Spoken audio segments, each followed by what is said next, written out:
Eder. Mech. Pallister. Il caso di Liliana Resinovic si appresta a giungere a un bivio significativo. La consulenza medico-legale svolta da un'esperta di primo livello. Sarà questo a decidere se ci troviamo sulla giusta strada o se esiste un'altra dinamica.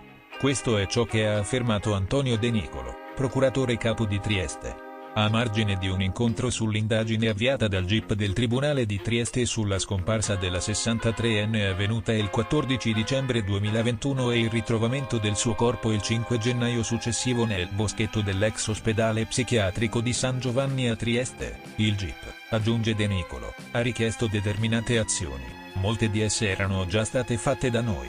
Abbiamo scartato molti risultati. Ci è stato chiesto di esprimere un parere su circa 3-4 terabyte di fotografie. Le abbiamo già visionate, le rivedremo e le depositeremo agli atti. Per ora, ha concluso, non ci sono indagati. Il procuratore dice vediamo se siamo nel giusto e lui per giusto intende la sua indagine. L'errore a monte sta nell'affidare la revisione delle indagini a chi aveva condotto le indagini. È ovvio che se una persona dice tu forse hai sbagliato a fare il tuo lavoro, ricontrolla perché potrebbe essere tutto diverso, tu nel ricontrollare vorrai dimostrare a quella persona che invece lui sbaglia e che il tuo lavoro era giusto. Pertanto, per stessa natura umana, sarà logico che De Nicolo vorrà dimostrare che Liliana si è suicidata e che lui ci aveva visto giusto. Ehi, non dimenticare di iscriverti a questo canale.